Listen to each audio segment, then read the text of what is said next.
परमशिवोऽहम् ॐ नित्यानन्द परमशिवोऽहम् ॐ नित्यानन्द परमशिवोऽहम् ॐ नित्यानन्द परमशिवोऽहम्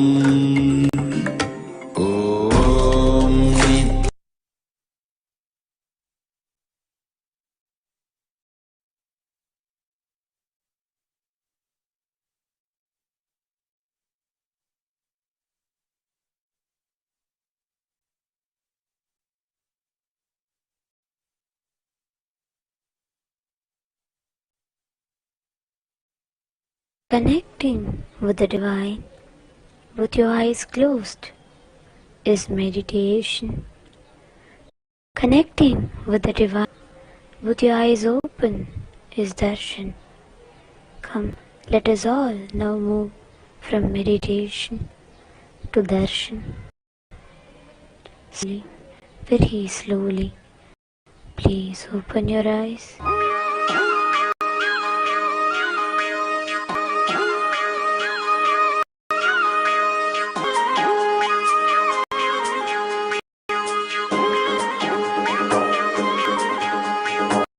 கண்டாரே கண்டாரே நாதத கண்டாரே ஒரு வீடு ஒரு கூடு அட எதுவும் கிடையாதே சாக்காடு பிடிமூப்பு அதையெல்லாம் கடந்தாரே கண்டாரே கைலா கண்டாரே கூத்தாடும் சடையாண்டி அதை குறியா கொண்டே காத்தோடு கதை பேசி சிவஞானம் கண்டாரே பத்தோட ஓரட்டு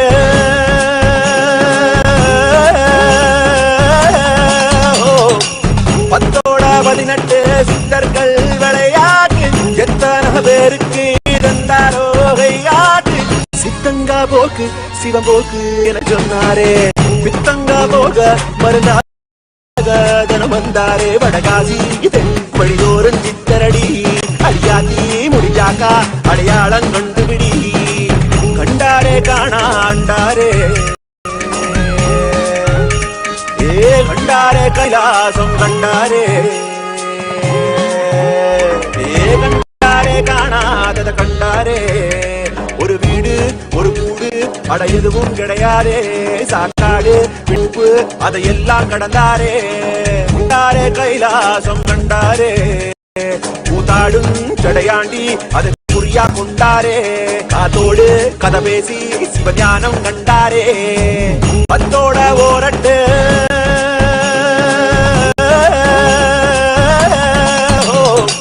பத்தோட 18 சித்தர்கள் விளையாட்டு எத்தனை பேருக்கு இருந்தாரோ கையாட்டு சித்தங்கா போக்கு சிவம் போக்கு என சொன்னாரே பித்தங்கா போக மருந்தாக தனம் வந்தாரே வடசி தென்காசி வழிதோறும் சித்தரடி அடியாத்தி முடிஞ்சாக்கா அடையாளம் கண்டுபிடி கண்டாரே காணாதத கண்டாரே கண்டாரே கைலாசம் கண்டாரே கண்டாரே காணாண்டாரே ஒரு வீடு ஒரு கூடு அட எதுவும் கிடையாதே சாக்காடு பிடிமூப்பு அதையெல்லாம் கடந்தாரே கண்டாரே கைலாசம் கண்டாரே கூத்தாடும் சடையாண்டி அதை குறியா கொண்டாரே காத்தோடு கதை பேசி சிவஞானம் கண்டாரே பத்தோட ஓரட்டு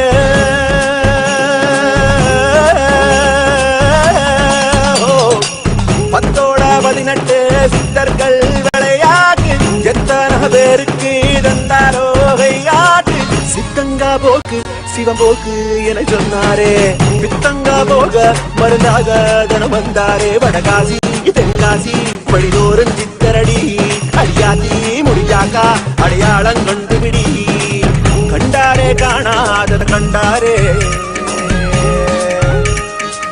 கண்டாரே கண்டாரே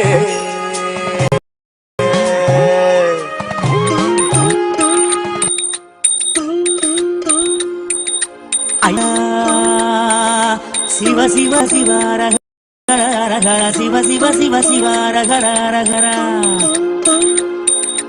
ஐயா சிவ சிவ சிவ சிவ ரகர ரகர சிவ சிவ சிவ சிவ ரகர ரகர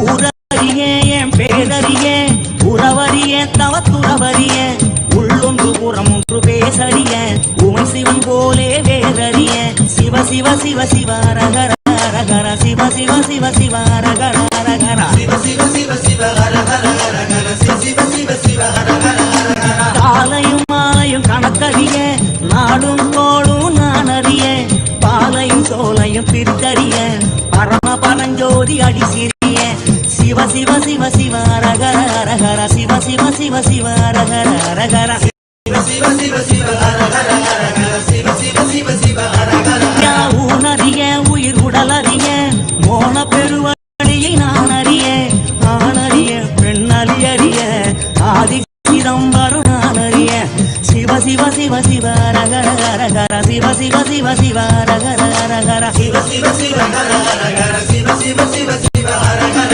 சாமி உன்னெது பொருளது கண்டறிய மோகம் கொண்டறிய ஆசை பேராசை அறிந்தறிய அம்பலமாடிய மறந்தறிய சிவ சிவ சிவ சிவ ரகர ரகர சிவ சிவ சிவ சிவ ரகர ரகர சிவ சிவ சிவ சிவ ரகர சிவ சிவ சிவ சிவ ரகர ரகர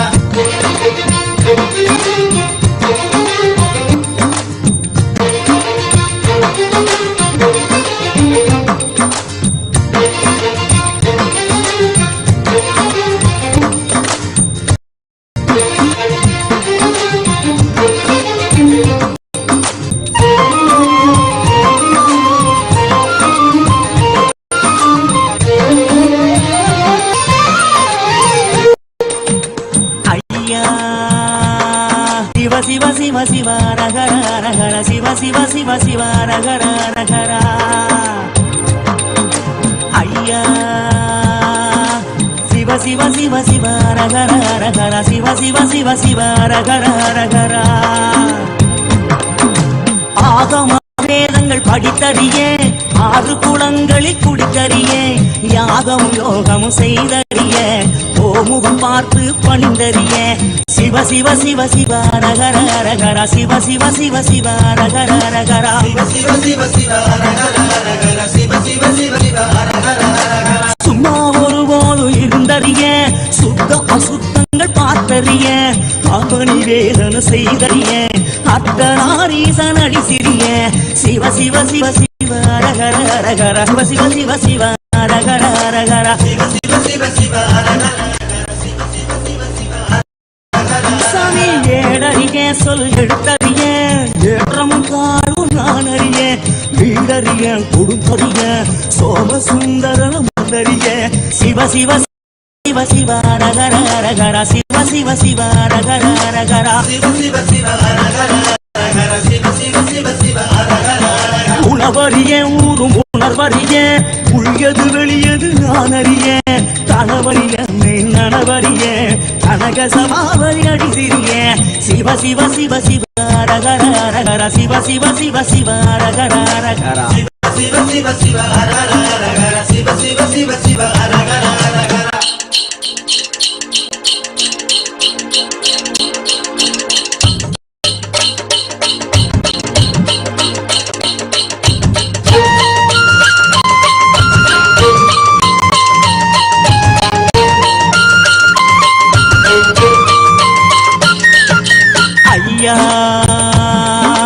சிவ சிவ சிவ சிவ ரகர ரகர சிவ சிவ சிவ சிவ ரகர ரகர ஐயா சிவ சிவ சிவ ரகர ரகர சிவ சிவ சிவ சிவ ரகர ரகர இரவறிய ஒரு பகல இறப்பு பிறப்பு நான் அறிய வரவறிய கை செலவறிய பரசிவ திருவடி மறந்தறிய சிவ சிவ சிவ சிவ ரகர ரகர சிவ சிவ சிவ சிவ ரகர ரகர சிவ சிவ சிவ சிவ ரகர ரகர சிவ சிவ சிவ சிவ ரகர தொடு ஆதறிய சூத்திரம் சாத்திரம் நான் அறிய சீதறிய நன்மை சிறிதறிய திகம்பர தேசிக அடி சிறிய சிவ சிவ சிவ சிவ அரகர அரகர சிவ சிவ சிவ சிவ அரகர அரகர சிவ சிவ சிவ சிவ அரகர அரகர சிவ சிவ சிவ சிவ அரகர சாமி அழியறிய கொண்ட வழியறிய பாவ புண்ணியம் நான் அறிய குலமறியேன் பிறர் நலமறிய நீத கண்டன மறந்தறிய சிவ சிவ சிவ சிவ அரகர அரகர சிவ சிவ சிவ சிவ அரகர அரகர சிவ சிவ சிவ சிவ அரகர அரகர சிவ சிவ சிவ சிவ அரகர அரகர சுகமறிய துக்கமறிய சொந்தமும் பந்தமும் நான் அறிய அகமறிய சுத்த புறமறிய அற்பெருஞ்சோதி அடி சிறிய சிவ சிவ சிவ சிவ அரகர அரகர சிவ சிவ சிவ சிவ அரகர அரகர சிவ சிவ சிவ சிவ அரகர அரகர சிவ சிவ சிவ சிவ அரகர அரகர ஐயா சிவ சிவ சிவ சிவ அரகர அரகர சிவ சிவ சிவ அரகர சிவ சிவ சிவ சிவ அரகர அரகர சிவ சிவ சிவ அரகர யோகி ஐயா சிவ சிவ சிவ சிவ அரகர சாரப்பு ஐயா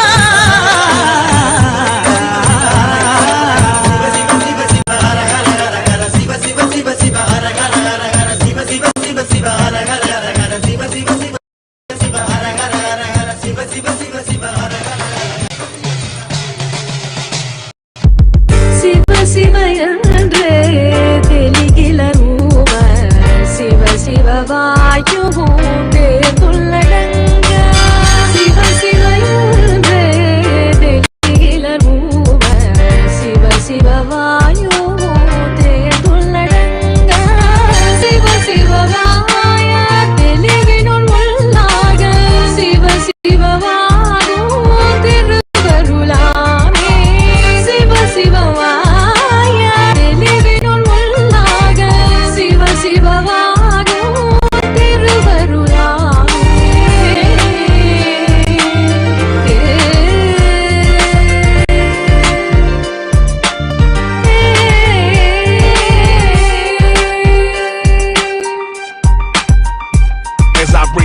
To focus, I search for Parabrahman like the lotus, displace darkness and pray. Vinayaga, embrace my soul, awaken the Kundalini, my Lord, take control. Cause I really don't wanna just keep on falling down. It's my supreme Lord Shiva, save me now, enlighten me like the 63-9 Margal. Grace me, Saiva Siddhantam like me. Sivaya Nama Om, Lord, bring me back home. Come as Lord Krishna, show me Vishwarupam. My Lord Muruga, you are one and the same. Arumugangal within the third eye flame. My Amma, divine mother, Parashakthi. Without you, how can I or anything be? As Anavam shatters to you, I surrender. My Lord Nanda Raja, the cosmic dancer. Seeing you dance, Sarvam Sivamayam at every glance. Lord, I'm seeing you dance, Sarvam Sivamayam at every glance. Shiva Shiva என்றே தெளிகில ரூப சிவ சிவ வாயுவும் தேர்ந்துள்ளடங்க சிவ சிவ என்றே தெளிகில ரூப சிவ சிவ வாயுவும் தேர்ந்துள்ளடங்க சிவ சிவ வாய தெளில்லாக சிவ சிவ வாயும் திருவருளாமே சிவ சிவ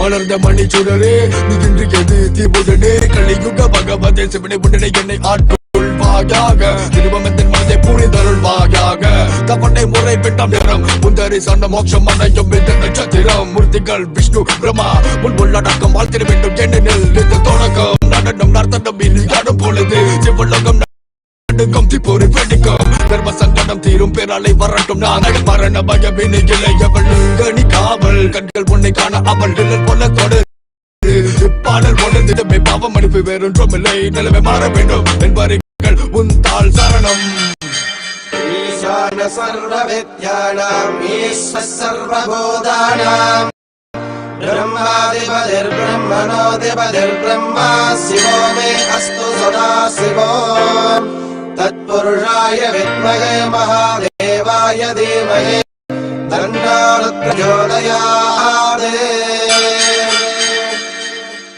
முற்கண்ணுடையானே முள பொருளே காத்திருந்த நாள் பல கடவுளே கைலாயம் வரை என் மேல் முறையீடு நிலகண்டா திவ்ய தரிசனம் கொடுச்சினம் கொண்ட தமிழ் மகன் இசைப்படையுடன் நடைபொழும் இவன் வினை பல கண்டேன் துணையாய் முனை கொண்டேன் விட்டு கட்டை சட்டைகள் பல உண்டு இனி என் மனதில் நீ நின்று கொடியவனை கொண்டு வென்று அர்த்தநாரேஸ்வரா உடல் முழுதும் திருநீரு கங்காதர கடல் நதிகள் உன்னோடு நவரச தாண்டவம் திரிசூலம் கைலாயம் உன்வசம் கோடுடையருவியோடே என அருள்வாயாக சிவனே திருச்சிற்றம்பலம் சிவ சிவ என்றே திகிலர் ஊம சிவ சிவ வாயுவும் தேர்ந்துள்ளடங்க சிவ சிவ என்றே திகிலர் ஊம சிவ சிவ வாயுவும் தேர்ந்துள்ளடங்க சிவ சிவ தெளிவினுள் உள்ளாக சிவ சிவ திருவருளாமே சிவ சிவவாய தெளிவினுள் உள்ளாக சிவ சிவவாகும் திருவருளாமே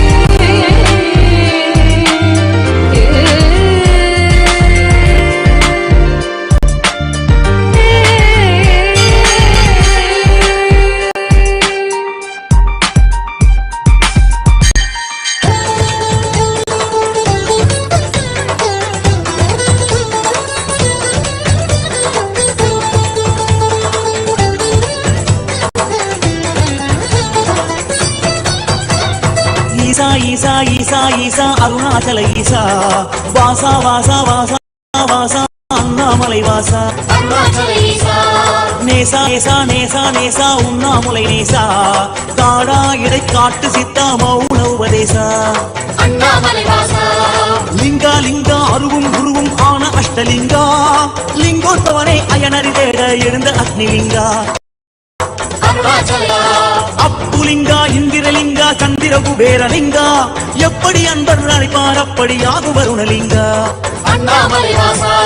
ஹரவோம் ஹர சிவவோம் உன்னருளால் பிறந்தோம் அறிவோம் துணை மறவோம் பாடி கிரிவலமாய் வருவோம் வருவோம்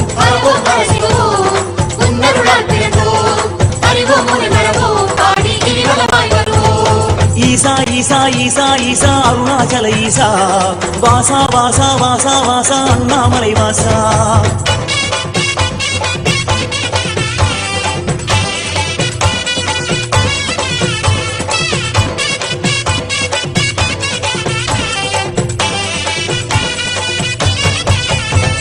சேஷா சேஷா சேஷா சேஷா சேஷ குருநாதா பேசா மூல ஞானமாகும் சத்குரு சிவநாதா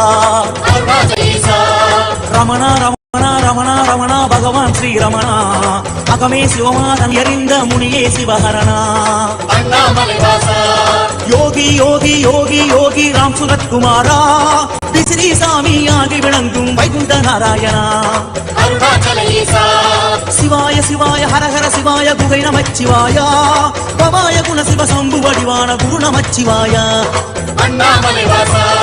குருவின் அடி சரணம் சரணம் வேண்டும் வரம் தரணும் பௌர்ணமி வேளையிலே கிரிவல பாதை துணை வரணும் வரணும்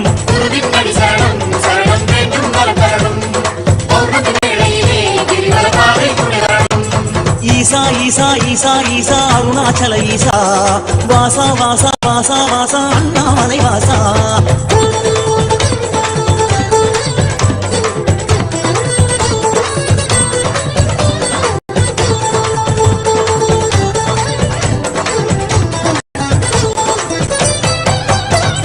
அண்ணா அண்ணா அண்ணா அண்ணா அஷ்டநந்திலிங்கா தன்னா கண்டது கொண்டது புண்ணியம் அஷ்டதீர்த்தலிங்கா மன்னா வாழ்வின் அடிமுடி என ஹரி தேடும் ஏகவாதா மண்ணே பொன்னாய் ரசவாதம் செய் சித்த கணநாதா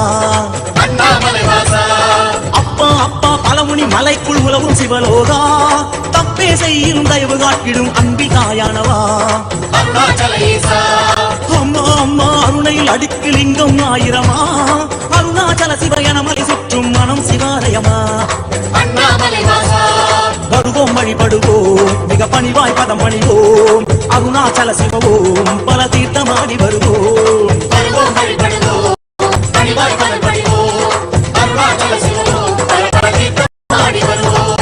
ஈசா ஈசா ஈசா சா அருணாச்சல ஈசா வாசா வாசா வாசா வாசா அண்ணாமலை வாசா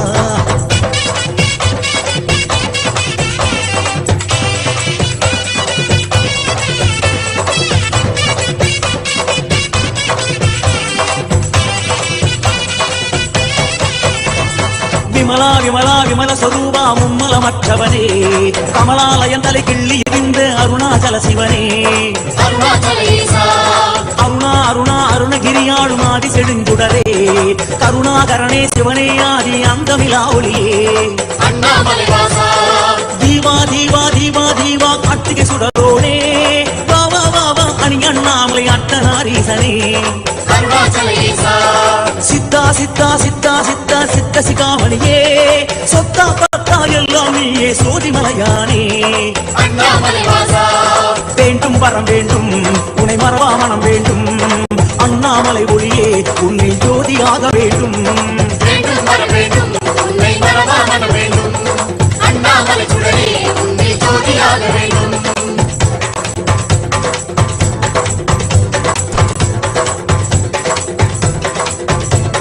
சிவாய பரமேஸ்வராய சசிசேகராய நமவோ சிவாய பரமேஸ்வராய சசிசேகராய நமவோ பவாய குணசம்பவாய சிவதாண்டவாய நமவோ பவாய குணசம்பவாய சிவதாண்டவாய நமவோ சிவாய பரமேஸ்வராய சசிசேகராய நமவோ சிவாய பரமேஸ்வராய சசிசேகராய நமவோ பவாய குணசம்பவாய சிவதாண்டவாய நமவோ பவாய குணசம்பவாய சிவதாண்டவாய நமவோ சிவாய பரமேஸ்வராய சசிசேகராய நமவோ பவாய குணசம்பவாய சிவதாண்டவாய நமவோ சிவாய பரமேஸ்வராய சசிசேகராய நமவோ பவாய குணசம்பவாய சிவதாண்டவாய நமவோ அருணாச்சல சிவ அருணாச்சல சிவ அருணாச்சல சிவ அருணச்சடா அருணாச்சல சிவ அருணாச்சல சிவ அருணாச்சல சிவ அருணச்சடா அருணாச்சல சிவ அருணாச்சல சிவ அருணாச்சல சிவ அருணச்சடா அருணாச்சல சிவ அருணாச்சல சிவ அருணாச்சல சிவ அருணச்சடா அருணாச்சல சிவ அருணாச்சல சிவ அருணாச்சல சிவ அருணச்சடா அருணாச்சல சிவ அருணாச்சல சிவ அருணாச்சல சிவ அருணச்சடா அருணாச்சல சிவ அருணச்சடா அருணாச்சல சிவ அருணச்சடா அருணாச்சல சிவ அருணச்சடா அருணாச்சல சிவ அருணச்சடா அருணாச்சல சிவ அருண சிவா அருணாச்சல சிவ அருண சிவா அருணாச்சல சிவ அருண சிவா அருணாச்சல சிவ அருண சிவா ஹரஹர சங்கர ஜெய ஜெய சங்கர ஹரஹர சங்கர ஜெய ஜெய சங்கர சங்கர ஜெய ஜெய சங்கர ஹர சங்கர ஜெய ஜெய சங்கர ஹரஹர சங்கர ஜெய ஜெய சங்கர ஹரஹர சங்கர ஜெய ஜெய சங்கர ஹர சங்கர ஜெய ஜெய சங்கர ஹர ஜெய ஜெய சங்கர சிவாய பரமேஸ்வராய சசிசேகராய நமவோ சிவாய பரமேஸ்வராய சசிசேகராய நமவோ பவாய குணசம்பவாய சிவதாண்டவாய நமவோ பவாய குணசம்பவாய சிவதாண்டவாய நமவோ சிவாய பரமேஸ்வராய சசிசேகராய நமவோ பவாய குணசம்பவாய சிவதாண்டவாய நமவோ அருணாச்சல சிவ அருணாச்சல சிவ அருணாச்சல சிவ அருண சிவா அருணாச்சல சிவ அருணாச்சல சிவ அருணாச்சல சிவ அருண சிவா அருணாச்சல சிவ அருண சிவா அருணாச்சல சிவ அருண சிவா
நித்யன் கருணையில் இறங்கினான் மனமொரு தருணம் தலைவனாய் அழைக்க கருணையில் நித்யன் கருணையில் இறங்கினான் அகமத நீருளை க்ஷணமது கலைந்து மகதிட தியானமதை நித்யன் வழங்கினான் அகமத நீருளை க்ஷணமது கலைந்து மகதிட தியானமதை நித்யன் வழங்கினான் பணிவோடு கனிவாய் அன்புடன் வணங்க நித்யனின் தாசன் நீ என அருளினான் பணிவோடு கனிவாய் அன்புடன் வணங்க நித்யனின் தாசன் நீ என அருளினான் பிறவியின் உயர்ந்த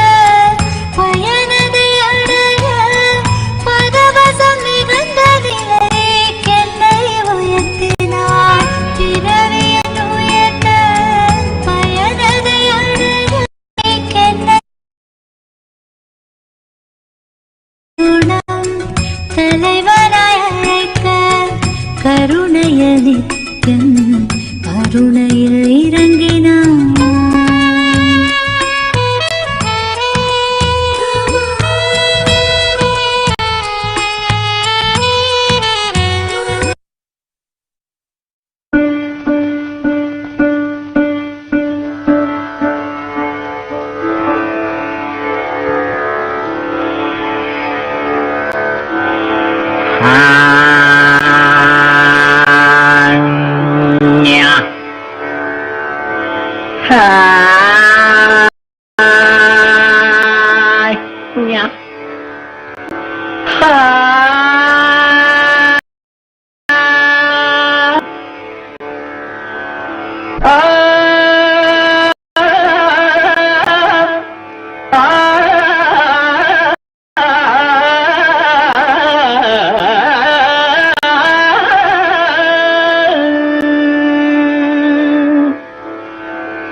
வைத்தேனே பாட்டும் நானே பாவமும் நானே பாடும் உன்னை நான் பாட வைத்தேனே பாட்டும் நானே பாவமும் நானே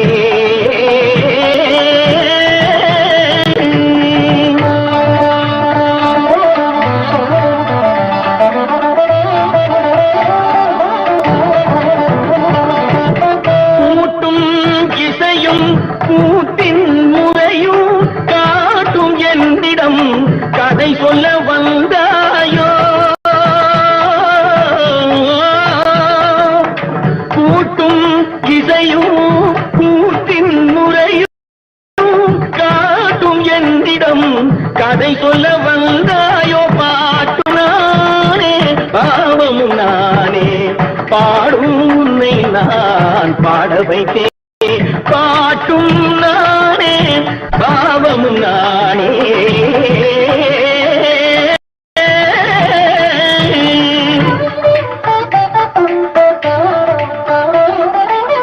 அசையும் பொருளில் இசையும் நானே அசையும் பொருளில் இசையும் நானே கலையில் நாயகன் நானே அசையும் பொருளில் இசையும் நானே ஆடும் கலையில் நாயகன் நானே எதிலும் இயங்கும் இயக்கம் நானே எதிலும் இயங்கும் இயக்கம் நானே எல் இசை நின்றால் அடங்கும் உலகே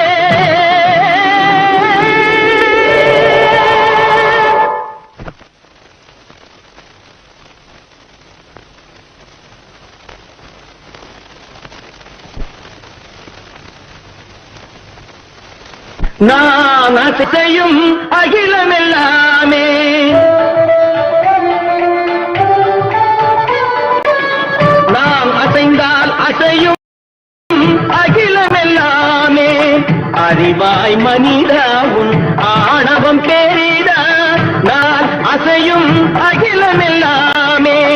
அறிவாய் மனிதா உன் ஆணவம் பேரிட ஆடவாயனோடு பாட வந்தவனின் பாடுமாய இனி மூட வந்தொரு பாட்டும் நானே பாவமும் நானே பாடும் உன்னை நான் பாட வைத்தேனே பாட்டும் நானே பாவமும் நானே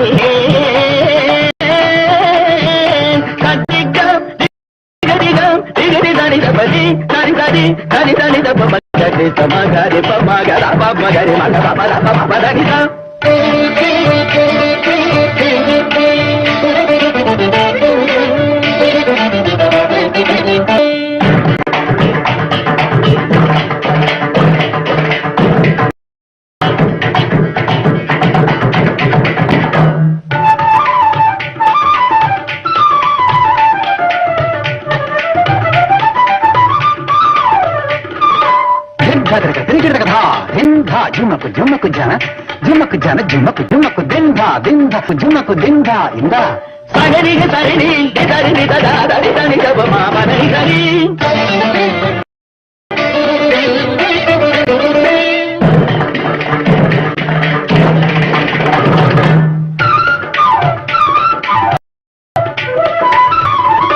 కథపడి కట్ట జుండుతాడు దిండుతాడు గరి పితారిగా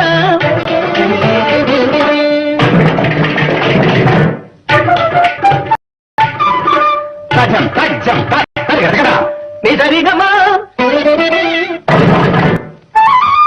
దుందరిగడ కదా గరిజం కరగడ పరణి గిరిగడై సగగడ బబ మద బబరి మద బబ అనిద సని సగరి మద కని దనిద సగరి దని దరి దనిద దరి దని దని దని రిగం మద బబ మద దని దని దని దని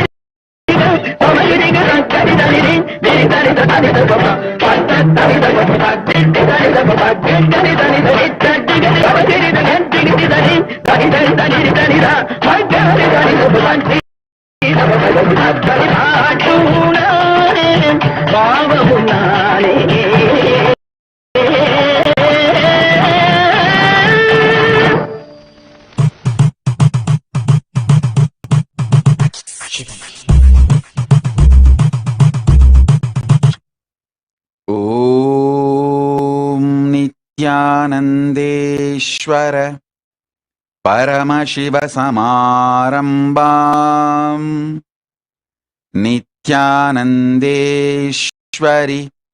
परमशक्तिमध्यमाम् अस्मदाचार्यपर्यन्ताम् वन्दे गुरुपरम्पराम्.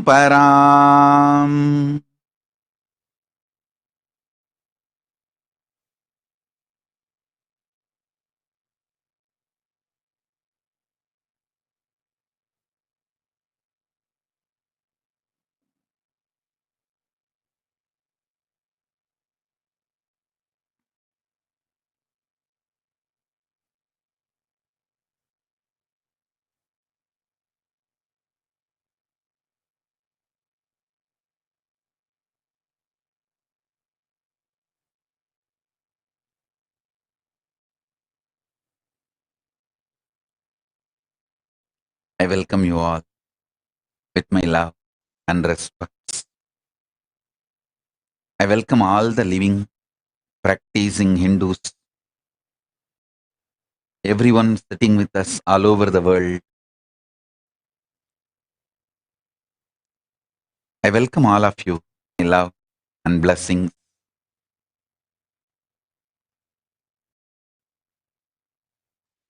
Paramashiva's message directly from Kailasa.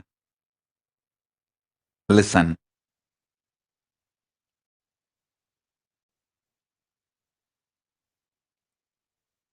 Conscious sovereignty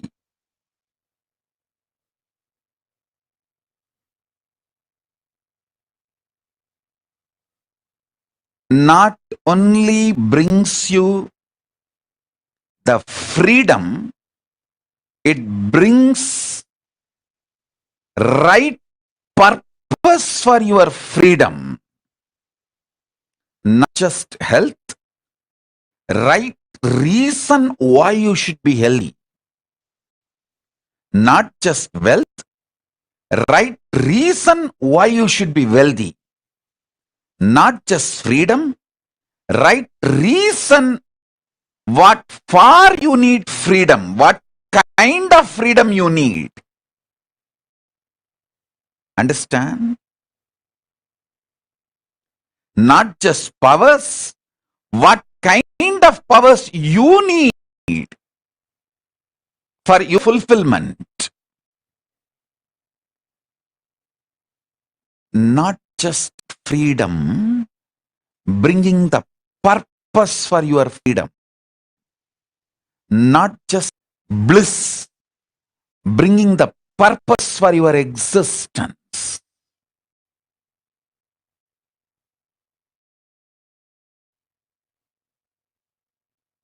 The beauty of conscious sovereignty is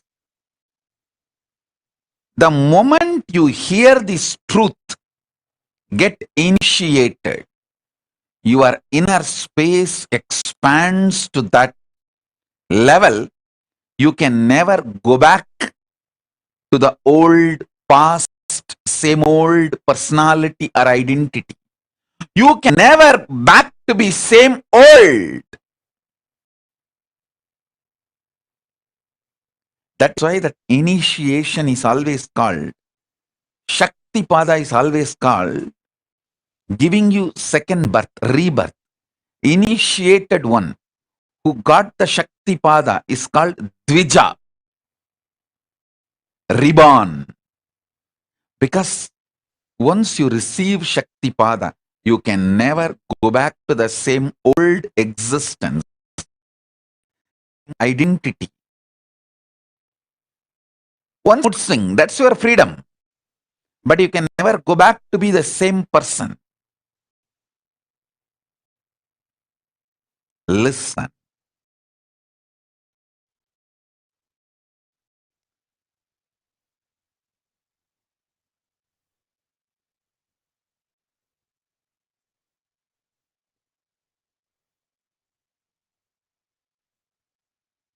The most beautiful,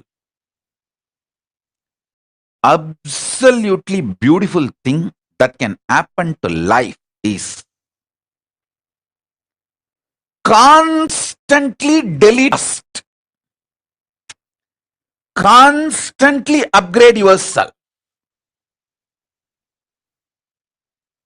The more and more you get into a space where you cannot go back to your past, the more and more you will find higher way of existing, higher form of existing. Listen, I have seen some of the most beautiful beings in my life. My own Guru, Arunagiri Yogeshwara himself. An extraordinarily beautiful and graceful. I have seen most graceful, beautiful beings in my life from all walks of life. My own Guru Arunagiri Yogeshwara, Raghupati Yogi, Ram Surat Kumar,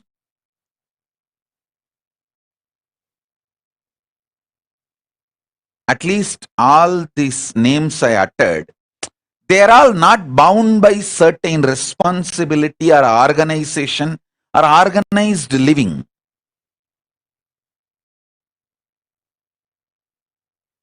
But living inside the organization, very organized living, but very graceful beings I have seen. Srimad Swami Gautamananda ji. He is still alive. If you are in Chennai or Tamil Nadu, never miss having his darshan. He lives in Chennai, Mailapur, Ramakrishna Mat. Tiruchi Swami. Kailashashram. Of course, Tiruchi Swami is not in the body. He has attained Jiva Samadhi.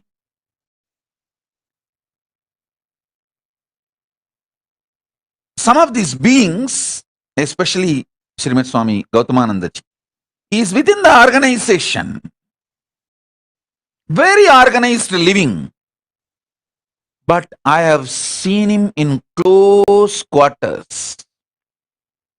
The kind of the conscious sovereignty he manifests. An absolute clarity. Extremely powerful understanding of Vedanta, highest truths, unimaginable. Same way, Swami Kamalatmananda, he is still alive. He is the head of the Madurai Ramakrishna Math. I had the fortune of sitting at his feet and learning. He radiates the grace of Shiva Bhakti. I have seen such wonderful people in my life who demonstrated, who proved that conscious sovereignty, manifesting it, living it is possible in all walks of life. In all walks of life. Whether you are a free living individual or living in an organization or even married and living with wife, a householder life. I have seen so many graceful people in my life radiating conscious sovereignty. Listen carefully. Some of the greatest revelations I received from Guru Arunagiri Yogeshwara. And when I started implementing it in my life,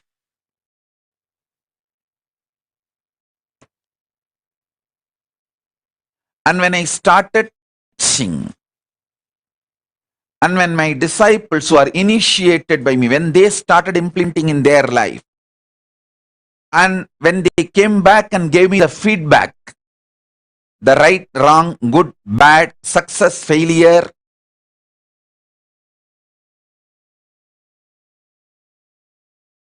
compilation of all this knowledge, the essence of all this I am sharing with you all. So listen, understand. Three things I wanted to convey.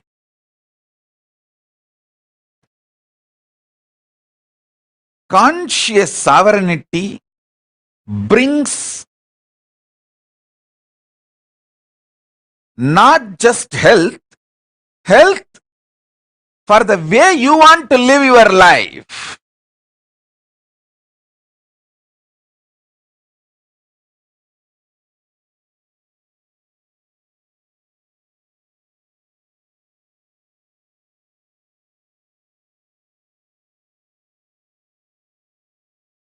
Conscious sovereignty not just brings freedom, it brings freedom with a purpose. For example,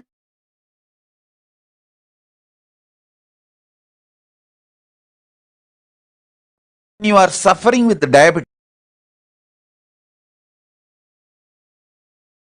eating sugar,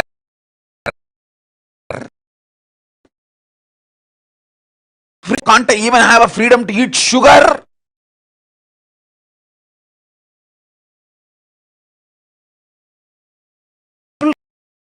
Saying, are they in prison? Don't they have the free to eat sugar? Hey, listen. When you are having diabetic, freedom to eat sugar is not freedom, it is suicide. Freedom to have the food for your health in a tasty way is freedom.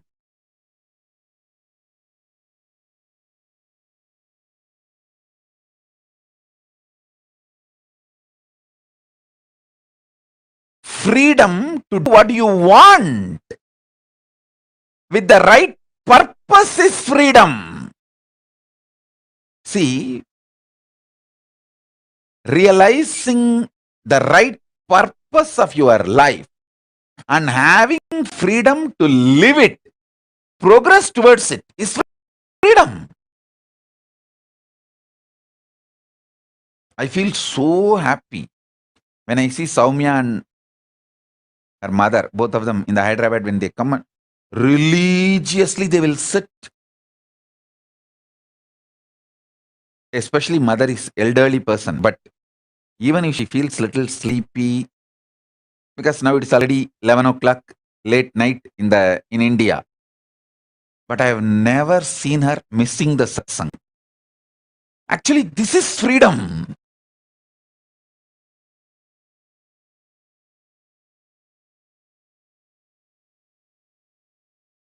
Even some of the Adinavasis are not that regular. They try to crib, saying, "Oh, are we put in jail or what? Anytime the satsang, we will have to come and sit or what? 11 o'clock, are we not having freedom to sleep?" Hey, when there is a satsang going on,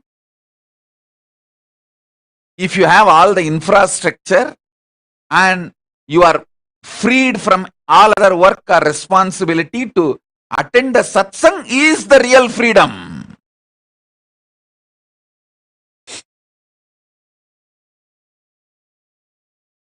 So freedom with a purpose.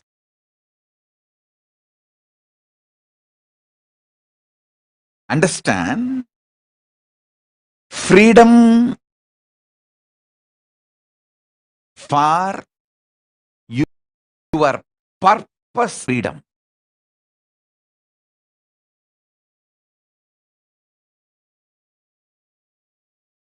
Health for your purpose is health.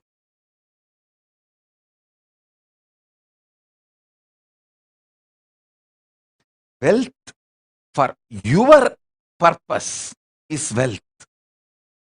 I tell you, last 3 years, studying many different ideas about economy and many different countries' economy policies, how it is geopolitical centered, how it is the ideology like communism or socialism or capitalism centered, and how various countries function their economy. There are some countries which gives high interest for deposits. There are some countries which gives minus interest.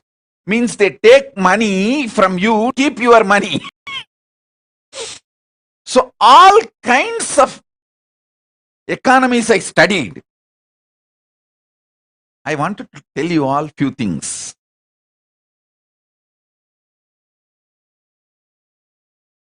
It is actually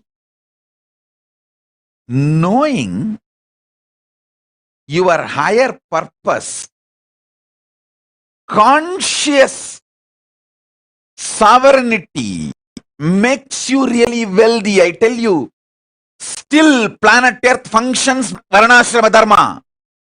Cosmos functions on Varnashrama Dharma. After studying so many countries' economical policies, how the economies are kept alive, to come up with a right economical policy closest to Vedagamas. See, I wanted to implement the Veda Agamas as it is. Map it as it is. So the closest possible structure on which I can map, so I can fine tune the whole thing to focus as per I wanted, the whole Vedagamic civilization. So I have spent huge resources, energy, time, ultimately Paramashiva's blessings and samadhi and revelations he gives in samadhi. With everything I thoroughly analyzed, I came to the realization planet Earth runs based on Varnashrama Dharma. Wherever Vaishyas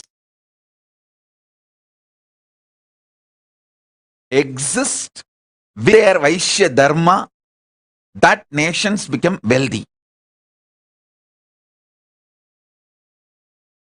The economical intellectuals, their thought currents, and the ecosystem they want to nourish. I am studying the Japanese economical intellectuals and the ecosystem they are nourishing. The US economical intellectuals and the ecosystem they are nourishing. The Indian economical intellectuals and the ecosystem they are nourishing.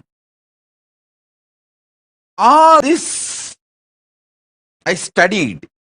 Finally, I realized, I could see clearly what exactly Paramashiva revealed in Vedas and Agamas and penned down in Dharmashastras. That exact Varnashrama Dharma is the most successful strategy for life. I was studying elaborately.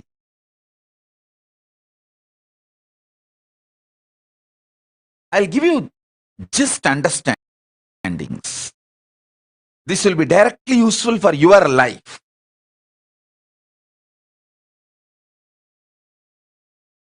There are many countries which attract the investments which is not needed for them.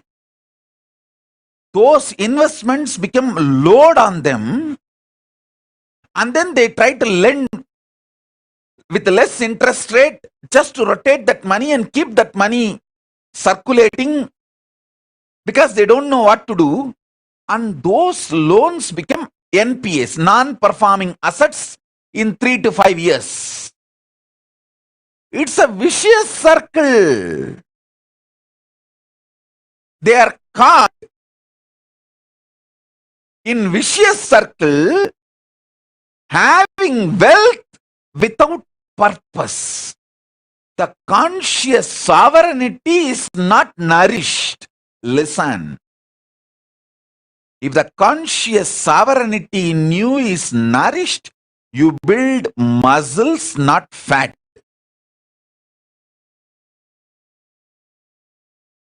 You load. Same way in your economic principles. I am not saying money is bad. Be very clear. Money is good when you have the purpose. If not, you will not know what to do with it. I have always seen how the Indian middle class people think, first let me become engineer, then I will think what I want to become in my life. By the time you become engineer, you are already a fool and you don't know what to do with your life. And you don't even see, actually, after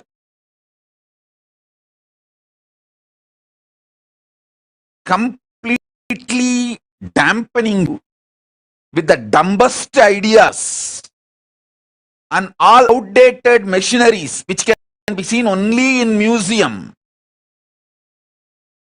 Only those machines you will see in your workshops when you study engineering.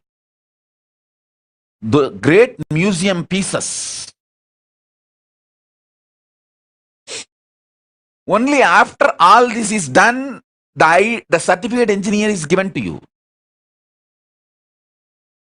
So by the time you absolutely develop the mentality of extremely non-involving and lazy,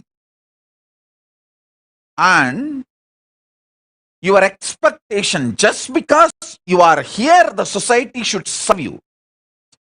That mentality is the source of all corruption you find anywhere in the world. Anywhere in the world.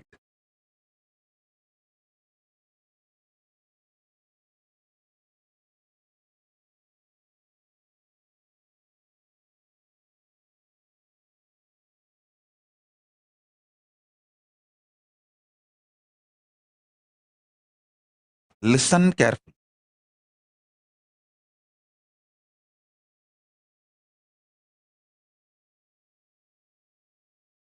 Many times, just like Indian middle class mind thinks, oh, let me become first engineer, then I think what I want to become, what I want to do in my life. Same way, you guys think, let me first just the money, then I will do what I want to do with that money. No. First, have conscious sovereignty. The society has become such now, none of you are in poverty and none of you are going to die without food. The moment you found your basic needs, food, shelter, clothes, focus on conscious sovereignty, realizing the core purpose of your existence. That will tell you the purpose for which you want wealth. So when you start working for wealth itself, you will continue to fulfill the purpose. So your life itself will be a joy. Your path and goal same. Not waiting for the goal, create your life. It's, I tell you, person who made path itself as a celebration lives in eternal vacation. See, I live in eternal vacation.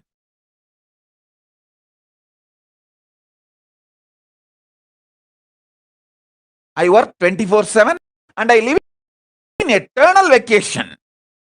24/7 in multiple dimensions, multiple time zones, not just horizontal, but time zones, vertical time zones also.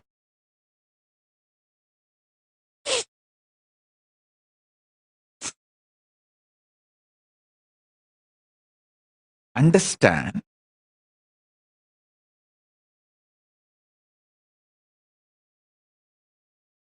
especially if you are young.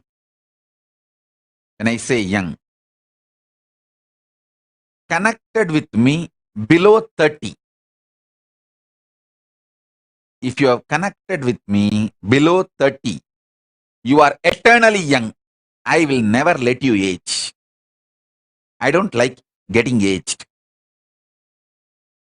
I like getting matured, but I don't like getting old or getting aged.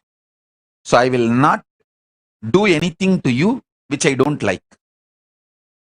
I will keep you eternally young.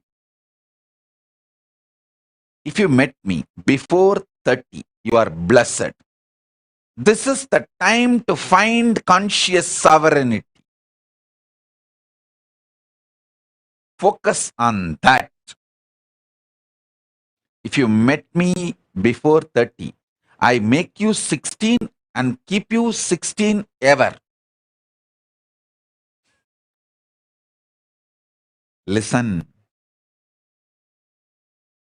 when you find the idea of conscious sovereignty, you will never do the stupidity of questioning your life. Oh, why can't I eat sugar? Eating sugar is not wrong, but when you have diabetes, eating sugar is suicidal. So you are not controlled saying don't take sugar. You are protected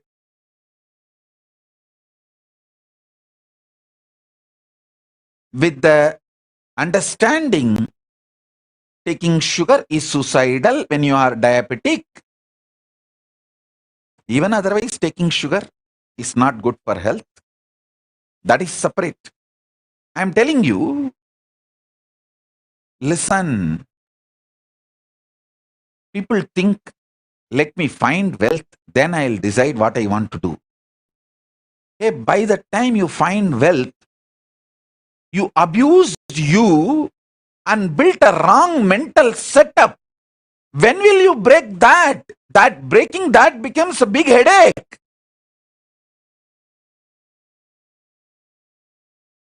I tell you, with conscious sovereignty, if you find wealth, you will live in absolute aparigraha. I tell you, son, I have seen some of the most graceful beings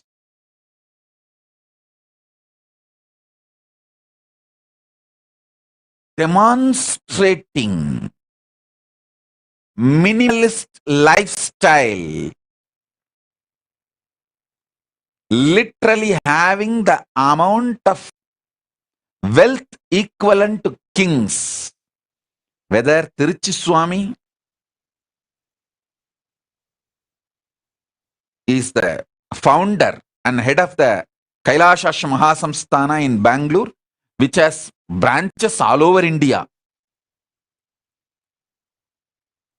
He built a beautiful Devi temple, which is literally now golden temple. The whole Garbhagriha, Vimanam is golden and Garbha Mandir is golden. He literally built a golden temple for Devi. And the amount of wealth around him and the minimalist life he lived, he had everything, including golden throne, crown, jewels, everything. He will sit in the golden throne, silver throne, on those timings when he's receiving the Pada Puja or when he is doing his responsibilities. But in his personal life, he will not take one more extra betel leaf from his own garden. He will not waste one betel leaf from his own garden. And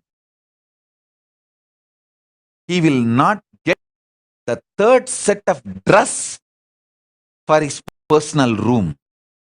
I asked him once, Swami, for you, why can't we have the few more sets of dress? He told in Tamil, சிம்மாசனம் கொடை சப்பரம் சாமரம் எல்லாம் நமக்கு வேலை உரிமை இல்லை உடமை இல்லை.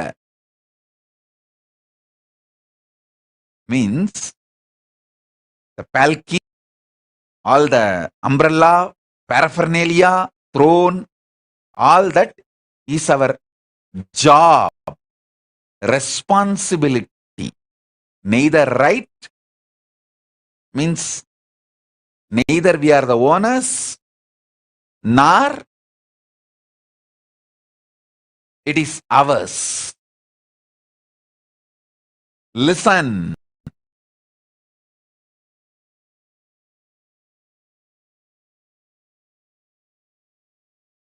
When you find conscious sovereignty, you will have the ultimate clarity of wealth. Why wealth? And you will accumulate it with the right mental setup. Wealth will never bind you. It will only be under you. It can never imbalance you or delude you, make you behave, think unscientifically. Listen, wealth is one of the drug, can make you think irrationally and unscientifically. When the greed for it enters, you commit crimes which will not allow end of the day for you to enjoy the wealth, even if you acquire.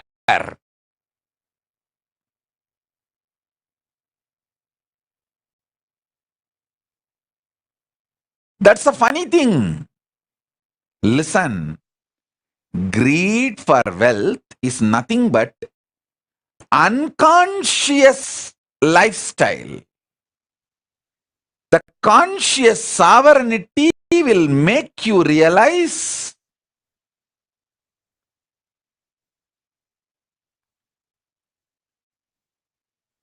purpose of everything, purpose of health, purpose of wealth. What is the purpose of my health? I should be able to sit in Padmasana for any number of hours I want to sit, and my brain should be fresh, alive, to download the Akashic records and radiate it, share it with you all. That's all is the purpose of my health. So because I know the purpose, I keep myself healthy for that purpose. Over.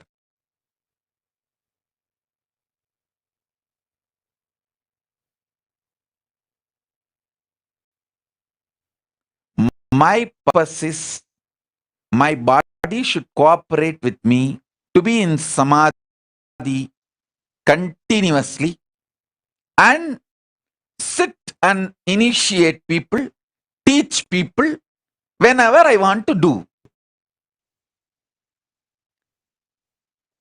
Because the purpose is clear, I keep myself healthy for that. Many times, people want to be healthy, they start building six-pack, gymming, bodybuilding, all that. But after a few days, that six-pack and muscles, bodybuilding, the showing, that becomes so important and addictive. People take the banned drugs, steroids to look and lose health. Please understand, there are many people who build body so unconsciously without knowing the purpose, they lose the body itself in the process of building the body. See how many bodybuilders die.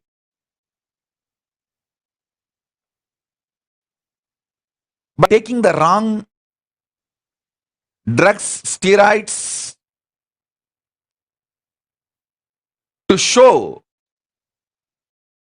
I tell you, same way, wealth.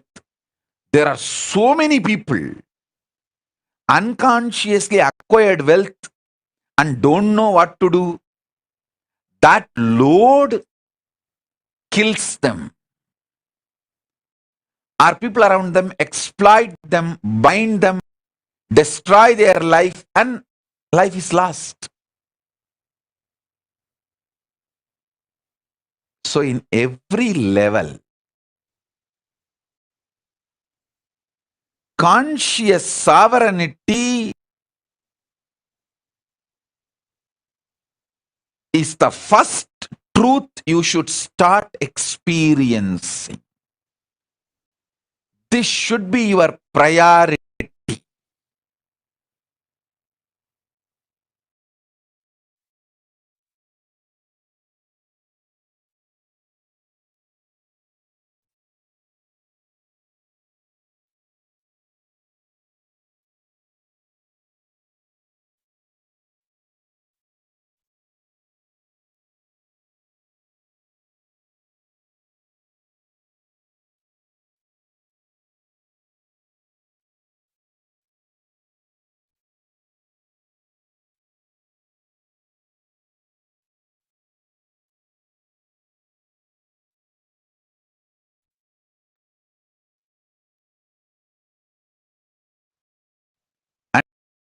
And not just wealth, purpose of wealth. Not just health, purpose of health. Not just living unconsciously, purpose why you exist is the basic need for life. Listen,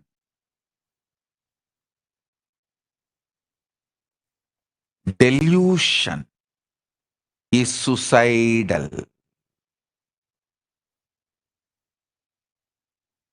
Delusion is suicidal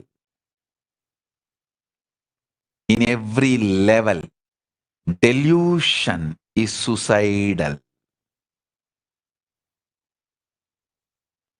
I have seen people, the most graceful people,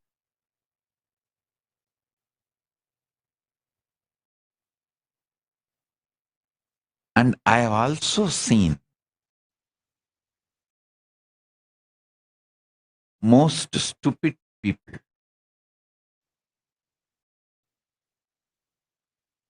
I have seen not just talking something in the morning, talking something in the evening.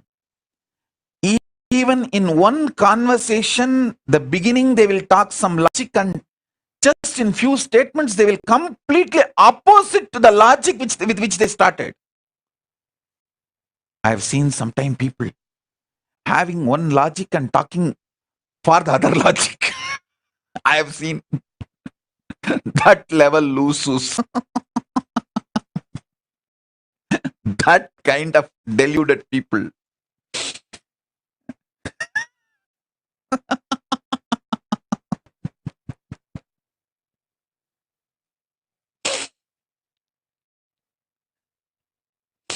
Those are the moments I feel compassionate for myself.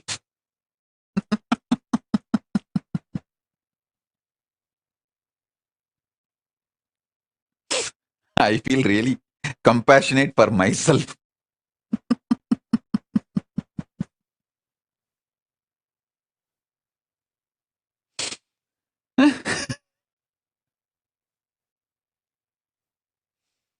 Anyhow, I think now everyone feels, is this me? Is this me? Is this me Swamiji is talking about?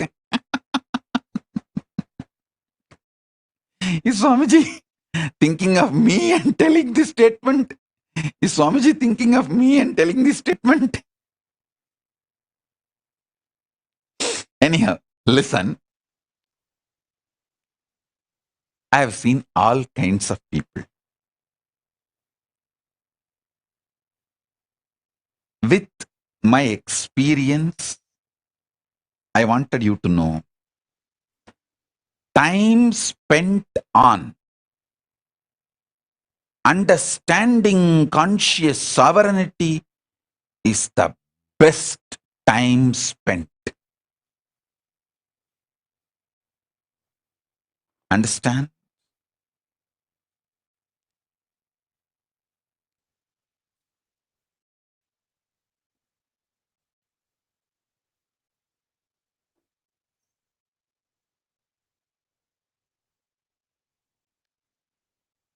Listen.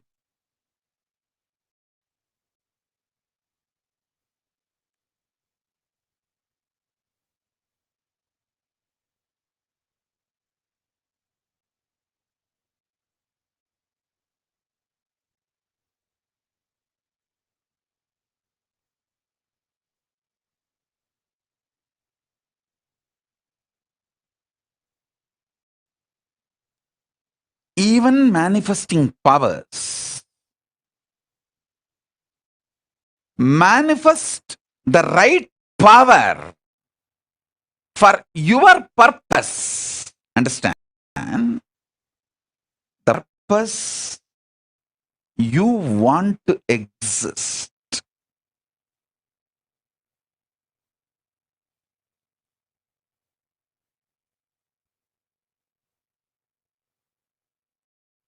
I tell you, if you find the conscious sovereignty, you will just feel eternally young. See, finding conscious sovereignty is not some difficult. You just need to know the larger purpose of your existence. Just be scientific, logical, rational to your higher purpose, larger purpose. Stop the shitty idea of you have only one life. That is the biggest shit dumped on you. You have been brainwashed with unwashable shit called you have only one life. Drop that shit. Your consciousness, assuming bodies after bodies, till you achieve your absolute conscious sovereignty. These are fundamental cosmic truths.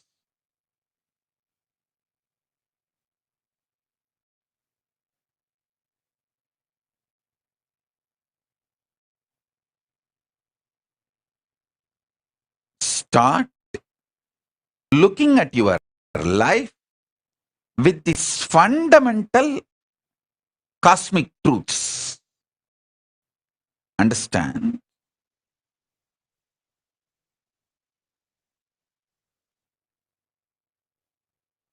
Stop associating yourself with the delusion or the impact of drug called delusion on your brain as you. See, the impact of the delusion drug on your brain forms a fog called mind. You associate yourself with that and make your life's decisions, which is absolute unscientific. Listen, absolute unscientific. Understand that. Just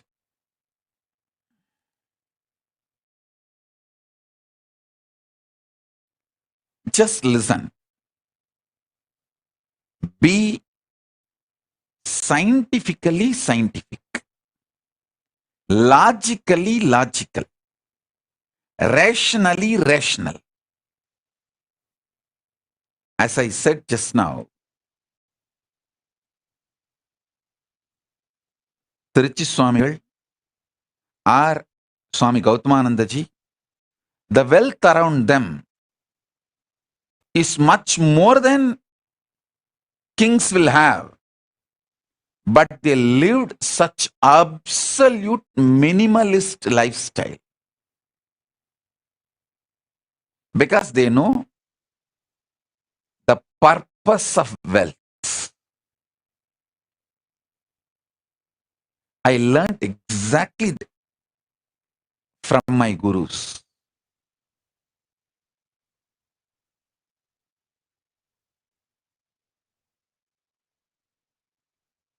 Kings living minimalistic lifestyle is possible only in Hindu tradition. Because if you know the conscious sovereignty, you will know the minimalistic lifestyle is powerful. It's an absolute power.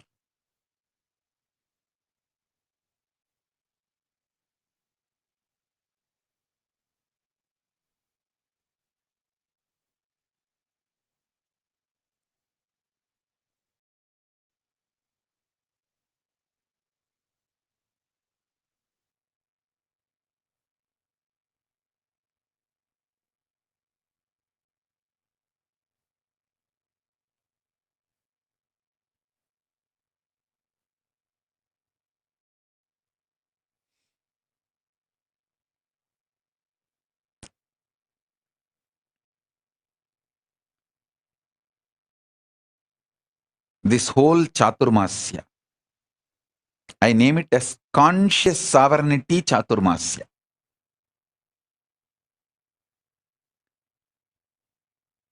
Manifesting powers through conscious sovereignty. See, manifest the right powers. There are many powers you may not need. That may just become load on you. Manifest the right power.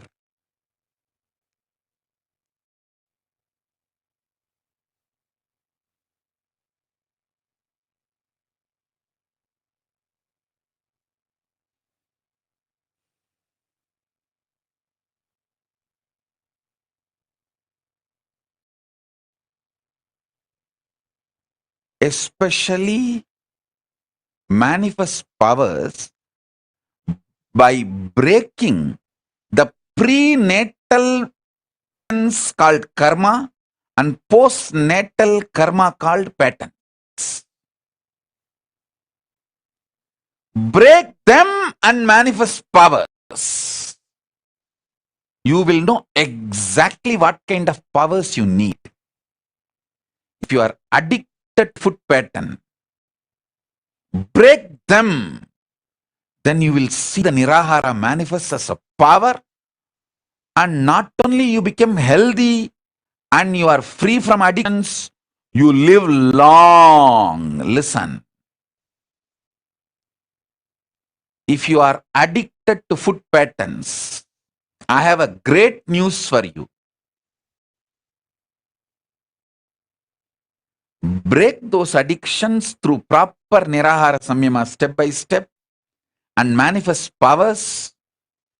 You will see not only you become healthy, you will live long. Because anything which addicts you, binds you, that pattern shows you the secret key for the powers you need to manifest. If you are greedy, bound by greed, deluded by greed, doesn't want to take responsibility, but you want everything, start practicing minimalistic lifestyle. You will manifest so much wealth and enjoy the not wealth will be enjoying you. I tell you, many people just night watchman job without sleeping, protecting their wealth. So they are not using the wealth, wealth is using them. People who are not able to sleep due to their worries about wealth, they are not enjoying the wealth, wealth is enjoying them. Like first few days, you enjoy, you smoke, cigarette smokes you. Understand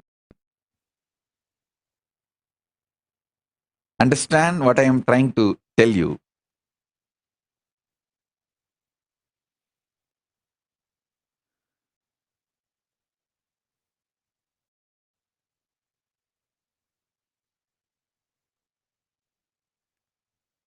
Many time your delusion shows bad people as your friend, good people as your enemies.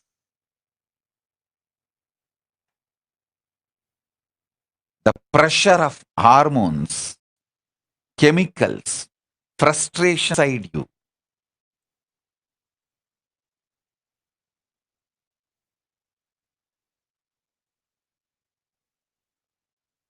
Deludes you so badly.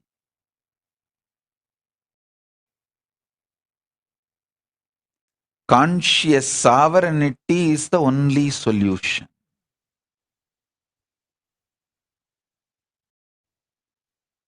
Break from all postnatal, prenatal patterns.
List all the prenatal, postnatal patterns and karmas binding you.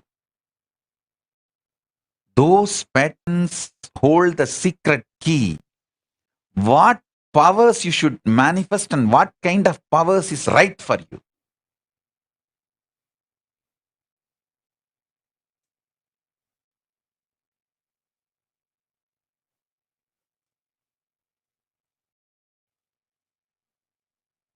I'll give you a few minutes. I'll give you Shaktipada and be here with you all to help you all to identify your patterns, break them, and manifest as powers. Let's start. First day. Conscious sovereignty, power manifestation process in this Chaturmasya. Get paper and pen, sit. Pen down all the patterns which chains you, binds you. Start writing.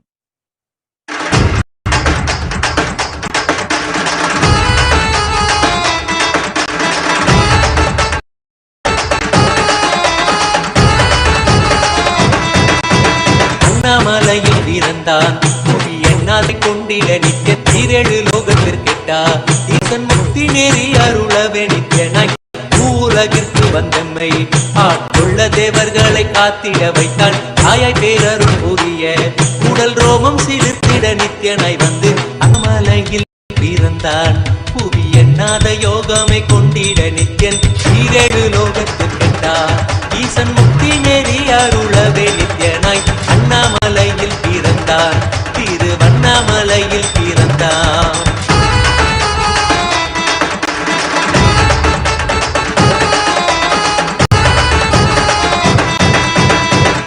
கிளப்பி விட்டேனில் பர தத்துவம் கற்பித்த பாரமஞானியாய் ஞானக்கண் கொடுத்த நமக்கே ரூபம் காட்டிய மாய வித்தை செய்யும் நித்தியம் வித்தை கிளப்பி விட்டேனில் பர தத்துவம் கற்பித்த பாரமஞானியாய் ஞானக்கண் கொடுத்த நமக்கே ரூபம் காட்டிய மாய செய்யும் நித்யன் அண்ணாமலையில் பிறந்தார். புவி எண்ணாத யோகமே கொண்டிட நித்யன் ஈரேழு லோகத்தில் கேட்டார்.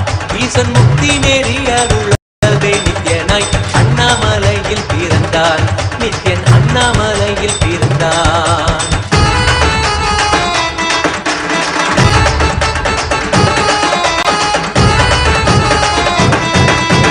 மெய்ப்பொருளான நித்யனை ஆழ்ந்து சிந்திக்க ஐயனின் ரூபிலங்கும் தாண்டும் சிவசக்தியாக ஐம்பொறிகளுக்கும் புலனாகின்ற நித்யன். மெய்ப்பொருளான நித்யனை ஆழ்ந்து சிந்திக்க ஐயனின் ரூபம் விளங்கும் தாண்டும் சிவசக்தியாக ஐம்பொறிகளுக்கும் புலனாகின்ற நித்யன் அண்ணாமலையில் பிறந்தார். புவி எண்ணாத யோகமே கொண்டிட நித்யன் ஈரேழு லோகத்தில் கேட்டார். ஈசன் முக்தி நெறி அருளவே நித்யனாய் அண்ணாமலையில் பிறந்தார். திருவண்ணாமலையில் பிறந்தார்.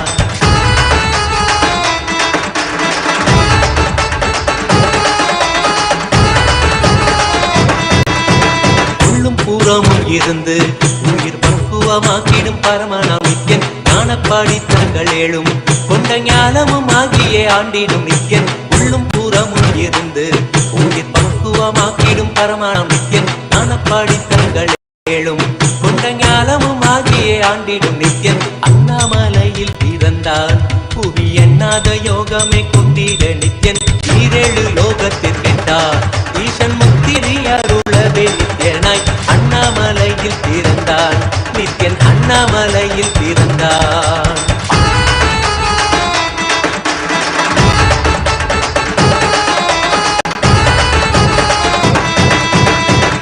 வாக்கியங்களான அருள் கவிதைகள் நித்யனின் மகிமை சொல்லிடும். மகிமை அர்ப்பித்த பின்னே சிவசக்தி ஸ்வரூபமாய் தோன்றிடும் நித்யன். அப்த வாக்கியங்களான அருள் கவிதைகள் நித்யனின் மகிமை சொல்லிடும். மகிமை அர்ப்பித்த பின்னே சிவசக்தி ஸ்வரூபமாய் தோன்றிடும் நித்யன் அண்ணாமலையில் பிறந்தான். புவி எண்ணாத யோகமே கொண்டிட நித்யன் ஈரேழு லோகத்தில் கேட்டார். ஈசன் முக்தி நெறி அருளவே நித்யனாய் அண்ணாமலையில் பிறந்தார். திருவண்ணாமலையில் பிறந்தார்.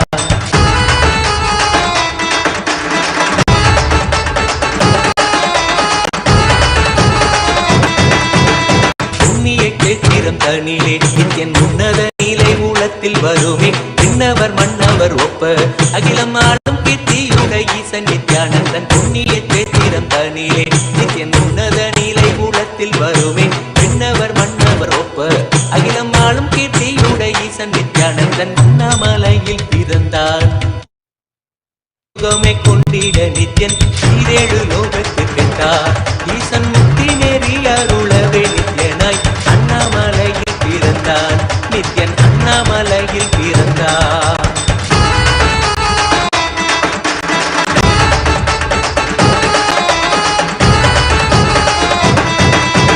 முப்புரி நூலை தரித்தவன் ஐயன் வேதியன் வெந்நீர் பூசிய நித்யன் அண்டத்தின் மூலகாரணன் முடிவற்ற ஆனந்தர் கருள்வார். முப்புரி நூலை தரித்தவன் ஐயன் வேதியன் வெந்நீர் பூசிய நித்யன் அண்டத்தின் மூலகாரணன் முடிவற்ற ஆனந்தத்தை தொண்டர் கருள்வார். அண்ணாமலையில் பிறந்தார். புவி எண்ணாத யோகமே கொண்டிட நித்யன் ஈரேழு லோகத்தில் கேட்டார். ஈசன் முக்தி நெறி அருளவே நித்யனாய் அண்ணாமலையில் பிறந்தார். நித்யன் அண்ணாமலையில் பிறந்தார்.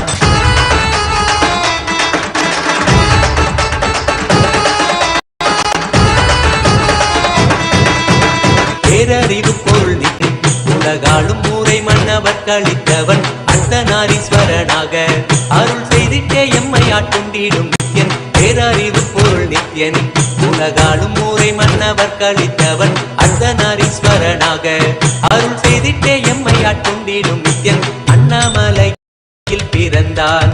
புவி எண்ணாத யோகமே கொண்டிட நித்யன் ஈரேழு லோகத்தில் கேட்டார்.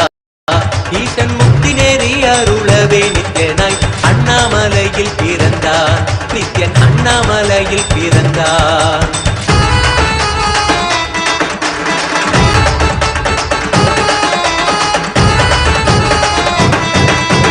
பிறவி பீரவர்கள் பரம்பொருளான பரமனையை தேட ஈசன் பிறவாமல் ஆட்கொண்டு எம்மை ஒரு தத்துவம் கண்டு தேவர்கள் பரம்பொருளான பரமானைய தேட இரவாமல் ஆட்கொண்டு எம்மை ஒரு தத்துவம் தன்னை உரைத்திட நித்யனை அண்ணாமலையில் பிறந்தான் எண்ணாத யோகமே கொண்டிட நித்யன் ஈரேழு லோகத்தில் கேட்டா ஈசன் முக்தி நெறி அருளவே நித்யனாய் அண்ணாமலையில் பிறந்தான் திருவண்ணாமலையில் பிறந்தான்.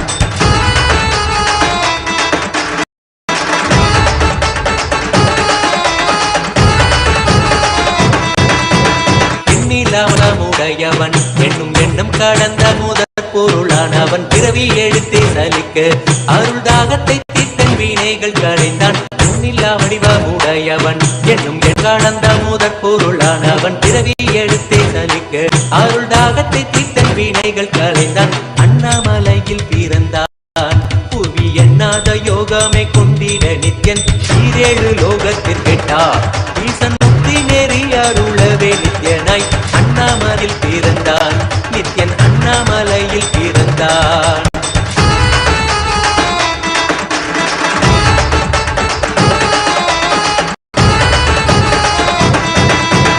ஆதமாயனுள் நித்யன் முக்தி மார்க்கத்தை காட்டி விட்டிருந்தருள்வான். மாலையன் காணாத சோதியன் தெளித்தேனாய் நித்திட ஞானம் அருள்வான். ஆனந்தமாயனுள் நித்யன் முக்தி மார்க்கத்தை காட்டி விட்டிருந்தருள்வான். மாலையன் காணாத சோதியன் தெளித்தேனாய் நித்திட ஞானம் அருள்வான்.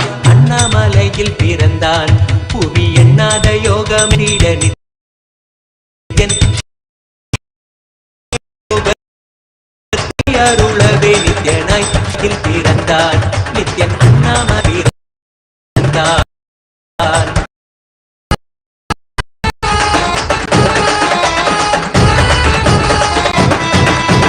வெற்றி குதிரை எதியே அடியார்கள் கூரைகளை சூழும் உறவினரோடு வந்த பாசந்தனை யாரு தேயை காப்பான். வெற்றி குதிரை எரியே அடியார்கள் கூரைகளை ஏற்கின்ற சூழும் உறவினரோடு வந்த பாசம் தானே யாரு தேயம்மை காப்பான்.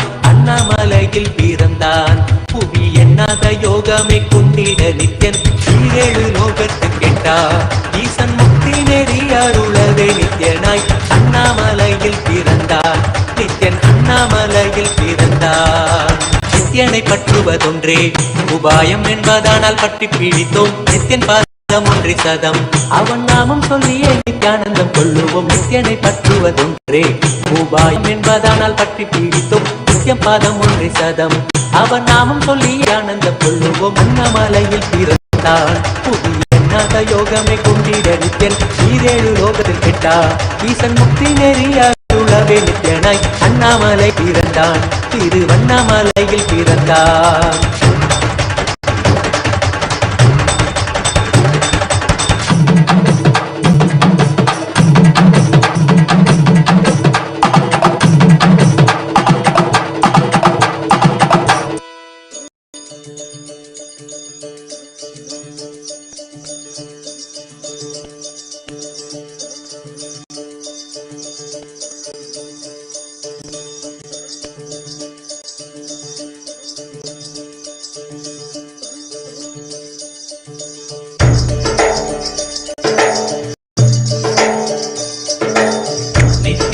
நித்யானந்த நித்ய நித்யானந்த ஞான திங்கள் நித்யானந்த நித்யானந்த நித்ய திங்கள் நித்யானந்த நித்ய ஞான நித்யானந்த ஞான திங்கள் நித்யானந்த நித்யானந்த நித்ய திங்கள் நித்யானந்த நித்ய ஞான நித்யானந்த ஞான திங்கள் நித்யானந்த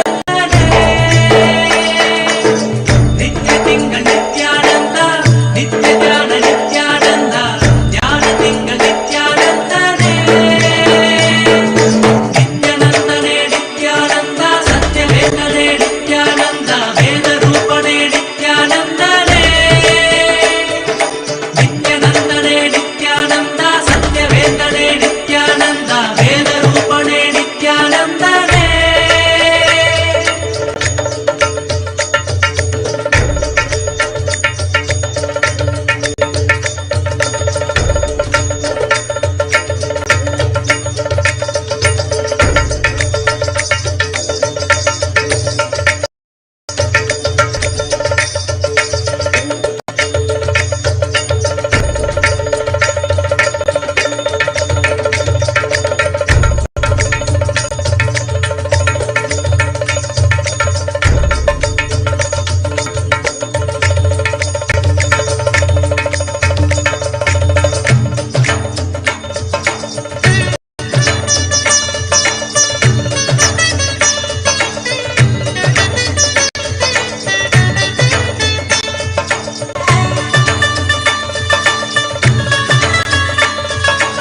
திங்கள் நித்யானந்தா நித்யானந்தா நித்ய திங்கள் நித்யானந்தா நித்ய தியான நித்யானந்தா தியான திங்கள் நித்யானந்தா நித்யானந்தா நித்ய திங்கள் நித்யானந்தா நித்ய தியான நித்யானந்தா தியான திங்கள் ஞானந்தரே திங்கள் நித்யானந்தா நித்ய தியான நித்யானந்தா தியான நித்யானந்தரே நித்யானந்தனே நித்யானந்தா சத்ய வேங்கடே நித்யானந்தா வேத ரூபணே நித்யானந்தனே நித்யானந்தனே நித்யானந்த வேங்கடே நித்யானந்தா வேத ரூபணே நித்யானந்தனே.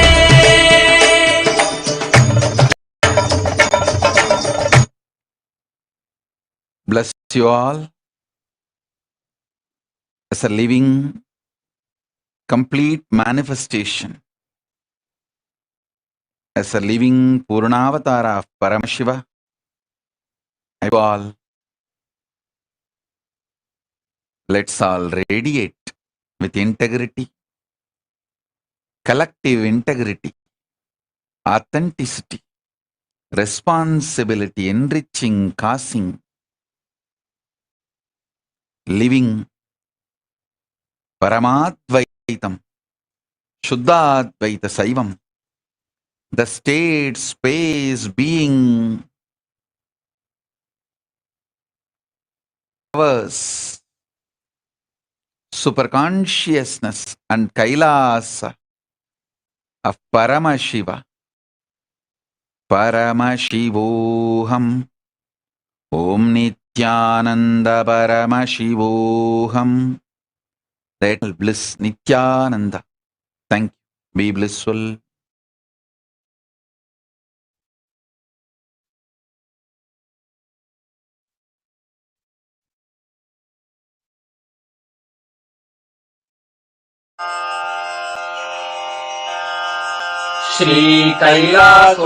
श्रीकैलासोन्नतद्वादशान्त श्यामला पीठारूढ श्रीमीनाक्षि सुन्दरेश्वरा भिन्नस्वरूप परशिवपुत्र रत्न कुमार गुरुमण्यतुल्यातार श्रीपार्वती स्तन्यपानलब्ध दिव्यज्ञान विश्रुत सकल निगमागमसारभूत द्राविड वेद प्रवक्त्रे श्रीमत्परमशिव करुणा समधिगत मुक्तामय चतुरश्रयान गीयमान छत्र चामर श्रीचिह्न काहलादि समस्त बिरदावल्यलङ्कृत ज्ञान विज्ञान चक्रवर्ती सर्वजन संघ सद्यो निर्वाण दीक्षा व्ययापवर्गवर्ग विश्राण जीमूत परमत कलभ केसरी शैव सिद्धांत